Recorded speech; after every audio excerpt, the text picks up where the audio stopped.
All right, I'm pleased to say a three-time NBL champion Bryce Cotton joins us now from Perth. Bryce, great to have you on the basketball show. You guys are playing inspired basketball right now. What is the feeling like as a group? You had a bit of a bumpy start, of course, but you've managed to turn it around incredibly well. Honestly, we just kind of keep putting one foot in front of the other. We're aware of, how we're playing at the moment, but we try not to get too ahead of ourselves because all that matters is the next game. So just trying to stay even keel, I would say, is the biggest message. Bryce, I want to take you back to the time that it was a little bit more difficult. What were the key things that really turned your season around? There was a lot of pressure on John Riley. The fans were going off. You probably had belief that it was always going to turn around. But what were the key things that allowed that? The biggest turnaround, I think, is when we had a team meeting. I forget which loss it was, but everybody got everything off their chest that they needed to say, whether it was stuff that they were dealing with themselves or issues they felt kind of within the team that we needed to fix. But everything that needed to be said was said, and luckily everybody was receptive to everybody's feelings, I guess, from them vocalizing whatever they felt. And I think from that game on, the next game was Adelaide, and we came out with a win. And I think that was kind of what started turning the wheels. Can you give us an insight into the kinds of things that were said in that meeting, Bryce? Nah, I can't give you that, but you could just tell like everybody was kind of in their own world, dealing with things, trying to figure out where they fit in with the team, and how can they maximize themselves for the betterment of the team. So by us kind of understanding where everybody sat on the fence instead of us just all being in our own heads, it helped us help each other out. Well, it certainly felt like from the outside anyway that, playing a few more role players, everybody accepting their roles, there's no doubt that you became more of the focal point in the offense, like everyone probably thought you would have been anyway, and got more usage, and you've been able to go back and wind back the clock and do what you do, really. Yeah, I don't know about that wind the clock back statement. I'm still not old, so it's still just the same old same. I know when I say wind back the clock, your numbers were severely down at the start of the Oh season. yeah, And yeah. I said on the show that, because there was people questioning where you were at in your career. And to me, it looked like that the system just didn't fit. They weren't prioritizing you for everything that you'd done in the past. Your usage was down. There wasn't as many role players that were prepared to set screen and come back to you on dribble handoffs. And I felt like that was a significant change in the way you guys played. Oh, okay, got you. Yeah.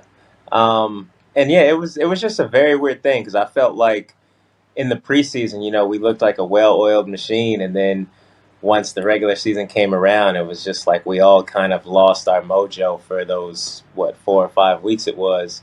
But then, yeah, we slowly got back to it though. So better late than never.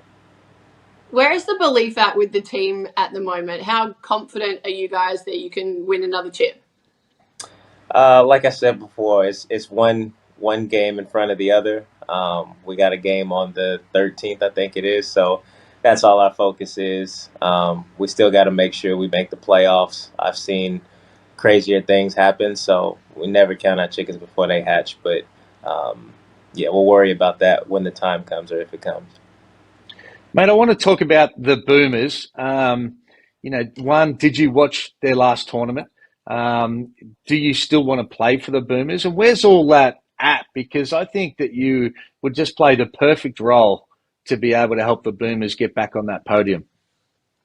Yeah, I watched a couple games. I didn't watch every single one of them, but I'm kind of over it. The process has just been so annoying, and I guess some of the obstacles we dealt with, it's turned me off. So I don't really care to play. I still wish them the best, but I have no desire to play for them. If the opportunity presented itself and it could be a smooth process from here on in, would you want to? No, I'm good. I'm good. Yeah, fair enough. Well, that's disappointing as a past Boomer. And it sounds to me like the process really wasn't embraced from Basketball Australia, and them putting their weight behind really trying to make that happen anyway from the outside anyway. Yeah, like I said, yeah, it was just so many obstacles, and it just seemed like, the old dangling carrot is right there. We're so close, and then when you think you're going to turn the corner, it's another hiccup. So just dealing with that for years is, yeah, enough was enough. But still no hard feelings for any of the players, nothing like that. Like, I really wish them the best, but I have no desire to play. Bryce, I want to ask you about Alex Sarr. He's obviously projected to go number one at the draft. What has he been like to work with and be around this season, knowing what his future essentially looks like? It's been great. I've said before, somebody who's supposed to be a lottery pick, potentially number one. The fact that he has no ego really stands out to me. Whether it's one of the main guys on the team giving him some advice, or a guy that doesn't play at all, he kind of receives it all the same. And I think that's going to be a testament to how good he can be as he continues to go throughout his career, just because he's willing to learn from anybody. And how do you see him in the NBA? What are some of the traits that you think he'll be able to grow into? He's so young at the moment, and he's had such an impact on our league at a young age. But what are some of the areas that you think he'll grow into and the impact he can eventually have?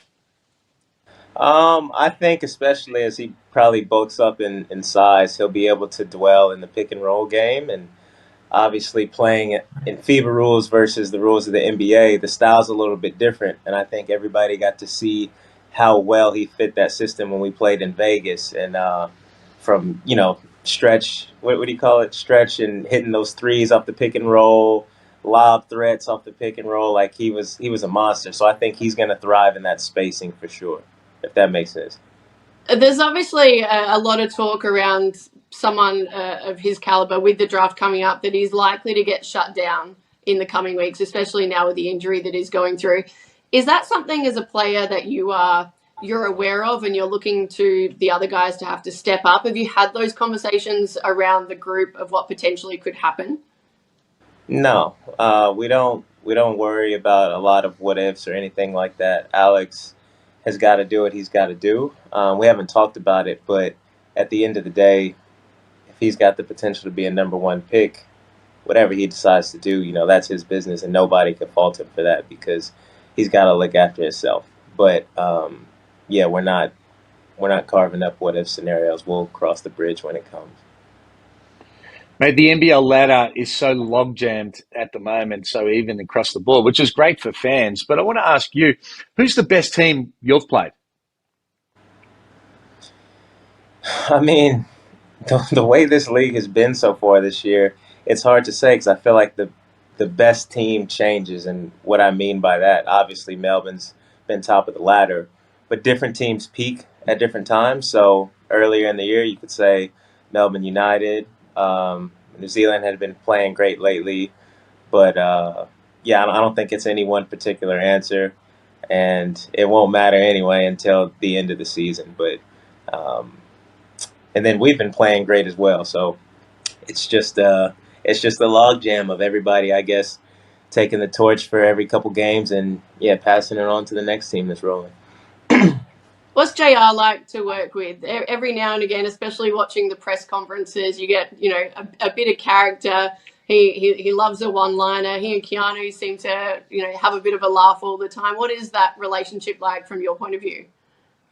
Yeah, he's a player's coach. It obviously helps that he played in this league for quite some time and was a great player. So he still has that fire about him. And I think, especially throughout this season, throughout the highs and lows, he's kind of always led from that belief and that confidence that he carries about himself. And we feed off that as a team. I think especially some of the younger guys definitely do as well. And I love having that with him. It's great to have a coach that you feel is wired a lot of the ways that you are mentally. Well, mate, we wish you luck for the rest of the season. You've put on that MVP form. No doubt you're going to get that sort of accolade, and I wish you luck towards the end of the season as well. You're playing some inspired basketball. Thank you, man. Appreciate it.